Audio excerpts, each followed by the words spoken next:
Hello students, आज हमने relation function से एक बहुत शानदार सा क्वेश्चन लिया है। इस तरह के क्वेश्चन आपको अपने बोर्ड एग्जाम में जरूर दिखाई देंगे। चलिए देखिए कैसे करना है। Consider function F R minus bracket minus का 4/3।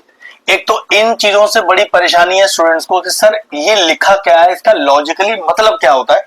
तो क्वेश्चन सॉल्व करते समय प्रॉपरली बताऊंगा कि एक्चुअल में हमें क्यों लिख के देते हैं। फिर एक फंक्शन दिया है, शो करके दिखाना है कि function F is bijective. Bijective मतलब फंक्शन को 1 और ऑन टू दोनों ही प्रूव करके दिखाना पड़ेगा। फिर कहता है कि also find F inverse, function का एफ इनवर्स भी निकालना है। एफ इनवर्स निकालने के बाद उस एफ इनवर्स में एक्स की जगह 0 पुट करना है। एक्स का वैल्यू निकालना है जब एफ इनवर्स ऑफ एक्स 2 के बराबर है। चलो वो तो एक बात की कहानी है। सबसे पहले इसे बाइजेक्टिव प्रूव करता है। किसी फंक्शन को बाइजेक्टिव प्रूव करने के लिए ध्यान से देखिएगा, एक पर्टिकुलर क्वेश्चन बस आपको समझ में आ जाए, फिर इससे जुड़े हर क्वेश्चनों का तरीका एक ही जैसा है। बाइजेक्टिव के लिए दो अलग अलग कंडीशन है। उस फंक्शन को अगर आपने 1 प्रूव कर दिया और साथ में ऑन टू प्रूव कर दिया तो वो फंक्शन बाइजेक्टिव फंक्शन कहलाता है। दोनों की अलग अलग कंडीशन आपको सॉल्व करनी पड़ेगी। इसको किसी और नाम से पहचानते हैं, फंक्शन इंजेक्टिव हो जाए या 1 एक ही नाम है। ऐसी फंक्शन ऑन टू हो जाए या हो जाए सर्जेक्टिव तो फंक्शन हमारा बाइजेक्टिव हो जाएगा। इसकी अलग कंडीशन है, इसकी अलग कंडीशन है। दोनों कंडीशन को यस प्रूव करेंगे और फंक्शन को बाइजेक्टिव प्रूव करेंगे। तो चलो सबसे पहले फंक्शन को 1 प्रूव करते हैं। अब कंडीशन क्या है 1 के लिए? 1 के लिए कंडीशन है कि f x is equal to f y लेकर चलिए फाइनल आंसर में आपके पास x is equal to y अगर लिखा हुआ आ जाए, याद रखिएगा सिर्फ x is equal to y चाहिए। x equal to plus minus y या कुछ और लिखा आ रहा है तो सॉरी फंक्शन 1 नहीं कहलाएगा। सिर्फ और सिर्फ x is equal to y आना चाहिए तभी बात बनेगा। तो चलिए f x equal to f y लेकर चलते हैं। एफ एक्स देखो कितना दिया हुआ है आपको, f x 4x plus 3 whole upon 3x plus 4 is equal to f y. Sir f y कहां से लाए? तो कुछ करने का जरूरत नहीं है, जहां पर x लिखा है ना वहां y लिख दीजिए बस। तो 4y plus 3 whole upon 3y plus 4। अब सॉल्व कैसे करें? सोचो ऐसे क्वेश्चनों को कैसे सॉल्व कर सकते हैं। दो फ्रैक्शनल नंबर के बीच में इक्वल टू लग रहा है, कुछ समझ नहीं आ रहा है, कुछ मत करिए, क्रॉस मल्टीप्लाई कर दीजिए, आंसर अपने आप आ जाएगा लास्ट में। तो 4x plus 3 into 3y plus 4 is equal to 4y plus 3 into 3x plus 4। बिल्कुल आराम से सॉल्व करिए, बड़ी वेटेज का क्वेश्चन है, 5 मार्क्स में आएगा तो पूरा टाइम भी लेगा आपका। मल्टीप्लाई करिए, ये आएगा आपके पास 12xy, फिर ये आएगा आपके पास 16x प्लस 9y प्लस का 12 इज इक्वल टू फिर 12xy plus 16y plus 9x plus का 12। बहुत सारे टर्म कैंसिल आउट होंगे क्योंकि अगर इसे 1 प्रूव होना है तो लास्ट में x is equal to y तो लिखा हुआ आएगा ही आएगा, कंफर्म है वाली बात।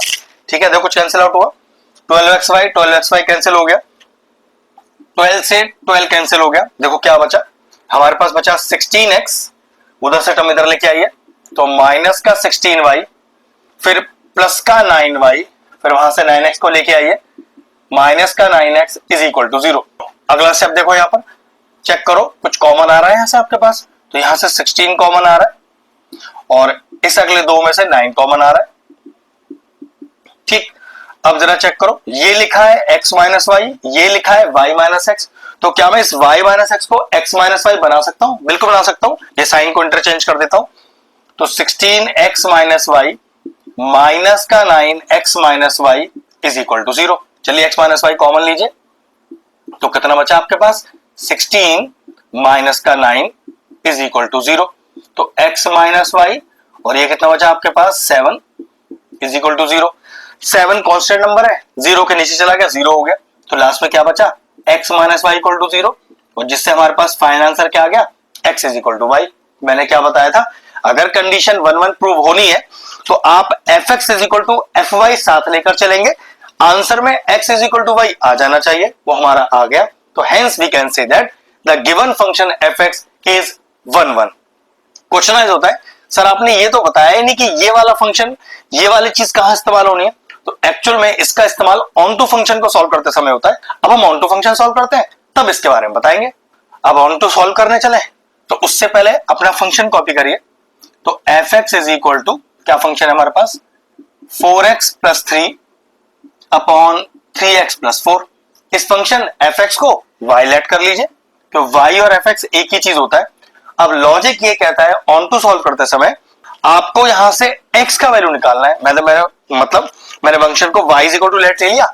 अब y इक्वल टू लिखा हुआ है 4x plus 3 upon 3x plus 4, तो हमेशा ऑन टू सॉल्व करने से पहले x का वैल्यू निकाल लीजिए y की टर्म में। तो ये कितना लिखा हुआ आया, तो y is equal to 4x plus 3 upon 3x plus 4। चलिए क्रॉस मल्टीप्लाई करिए, तो 3xy plus 4y is equal to 4x plus 3। यहां से x का वैल्यू निकालना है, ध्यान रखिएगा। तो 3xy माइनस का 4x is equal to 3 minus का 4y। यहां से x कॉमन लीजिए, तो x कॉमन लेंगे तो क्या आएगा, 3y माइनस का 4 इज इक्वल टू 3 माइनस का 4y। x का वैल्यू निकालिए, तो x is equal to 3 minus 4y upon 3y minus 4। सबसे पहला जो रिक्वायरमेंट है कि जब भी आप ऑन टू फंक्शन को सॉल्व करें सबसे पहले x का वैल्यू निकाल ले y के टर्म में। अब समझिए इसका इस्तेमाल कहां होने वाला है।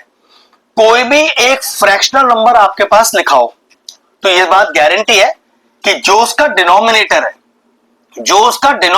है वो जीरो के बराबर तो कभी नहीं हो सकता, ये तो कंफर्म है, वरना वो एक रैशनल नंबर ही नहीं बचेगा। मतलब p बाय क्यू फॉर्म में अगर कोई रैशनल नंबर लिखा है तो कंडीशन होता है q is not equal to 0। अब जरा चेक करो, अगर मैं इस y में, ध्यान से देखना, अगर इस y में मैं एक फ्रैक्शन पुट करूं 4/3, तो चेक करना कितना आएगा, x is equal to 3 minus का 4y। अभी ऊपर न्यूमरेटर की बात नहीं कर रहे, सिर्फ डिनोमिनेटर में चेक करो, 3 इंटू 4/3 माइनस का 4, 3 से 3 कैंसिल आउट हो गया, बिल्कुल हो गया। तो x is equal to 3 minus 4 minus 4 upon में 0। अगर अपॉन में 0 आ गया तो ये तो एक रैशनल नंबर ही नहीं बचा।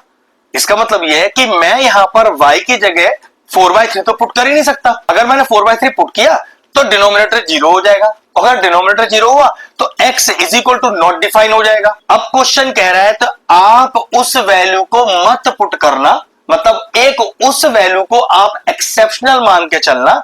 4/3 अगर मैंने अपने क्वेश्चन में पुट किया तो मेरा फंक्शन हो गया नॉट डिफाइन होने की वजह से फंक्शन हो गया नॉट ऑन टू। तो क्वेश्चन आपसे कह रहा है कि अगर आप उस पर्टिकुलर वैल्यू 4/3 की वजह से इस क्वेश्चन को आप नॉट ऑन टू बोल रहे हो, तो मैं आपको लिख के दे रहा हूं कि प्लीज उस वैल्यू को मत यूज करना, उस वैल्यू की वजह से फंक्शन को नॉट ऑन टू मत कहना।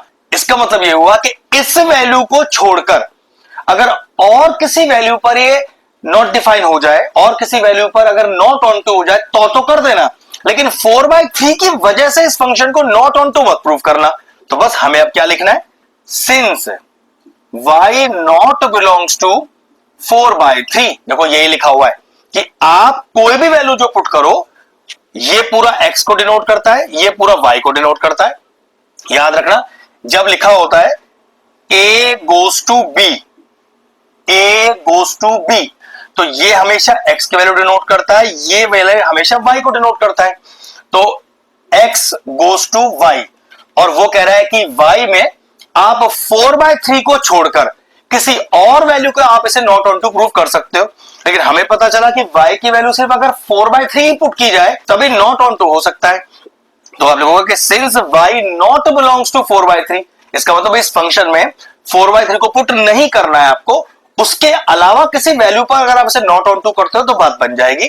तो और एक ही वैल्यू ऐसी है जो इस फंक्शन को नॉट डिफाइन कर रही है, नॉट ऑन टू कर रही है, वो है y की वैल्यू 4/3, जिसे क्वेश्चन ने मना किया भाई मत पुट करना। देयरफॉर आप कह सकते हो कि भाई उस एक वैल्यू को छोड़ के मैं किसी और वैल्यू पर इसे नॉट डिफाइन कर ही नहीं पाऊंगा, नॉट ऑन टू कर ही नहीं पाऊंगा। तो therefore function fx is onto. तो फिर तो भाई ये फंक्शन कभी भी ऐसा हो ही नहीं सकता कि ऑन टू ना हो, ये हमेशा रहेगा ऑन टू अगर मैं y को 4/3 पुट नहीं कर रहा हूं तो। बस इस क्वेश्चन का बताने का तरीका यही था। अब कह रहा है फाइंड इनवर्स, तो इनवर्स तो देखो हमने ऑलरेडी निकाल रखा है, वो कैसे, जरा स्टेप को चेक करो। यहां से fx का जो f है वो y के पास लाओ, तो कैसे लिखोगे, f इनवर्स y। अब इक्वल में सारे y वाले टर्म आने चाहिए, तो देखो x की वैल्यू y के टर्म पहले निकाल चुके हैं, तो क्या लिखेंगे, 3 माइनस का 4y अपॉन 3y माइनस 4। ये लीजिए f इनवर्स y आ गया, लेकिन हमें ये f इनवर्स y नहीं f इनवर्स x निकालना है, तो और लगाइए और इसका वेरिएबल रिप्लेस कर दीजिए, तो f inverse x is equal to 3 minus का 4x अपॉन 3x माइनस का 4। ये लीजिए कह रहा है फाइंड द इनवर्स, ये लीजिए इनवर्स भी आ गया। फिर क्या कहता है, उस इनवर्स में x की जगह 0 पुट कर दीजिए। तो चलिए इस फंक्शन में x में 0 पुट करते हैं, तो f inverse 0 is equal to 3 minus 4 into 0, 3 into 0 minus का 4। तो f inverse 0 is equal to, ऊपर रह गया 3, नीचे रह गया माइनस का 4। तो what is the value of f inverse, ध्यान रखिएगा डिनोमिनेटर में कभी नेगेटिव साइन नहीं रहता। तो आंसर हो गया f इनवर्स 0 इज माइनस का 4/3। ये पार्ट भी क्लियर हो गया।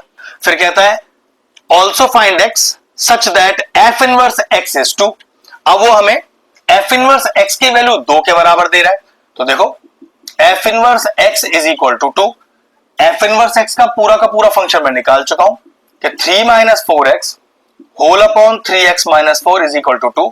यहां से मुझे क्या करना है, find the value of x करना है। चलिए क्रॉस मल्टीप्लाई करिए, तो 3 minus 4x is equal to 6x minus 8, x एक तरफ कर लीजिए, तो 3 plus 8 is equal to 6x plus 4x, 8 9 10 11 और ये हो गया 10x। And what is the value of x here, the value of x is 11/10। सारे पार्ट क्वेश्चन के सॉल्व हो गए, क्वेश्चन फिनिश हो गया। अगर इस तरह के और इंटरेस्टिंग वीडियोस देखना चाहते हैं तो चैनल की प्लेलिस्ट में जाएं, वहां रिलेशन एंड फंक्शन की सेपरेट प्लेलिस्ट बनी हुई है, वो प्लेलिस्ट में एंड स्क्रीन में भी डाल दूंगा और सारे इंपॉर्टेंट चैप्टर्स की प्लेलिस्ट के साथ जाकर उन्हें भी चेक कर लीजिएगा। एक यूनिक और एक शानदार सा क्वेश्चन सॉल्व हुआ, वीडियो फिनिश करते हैं।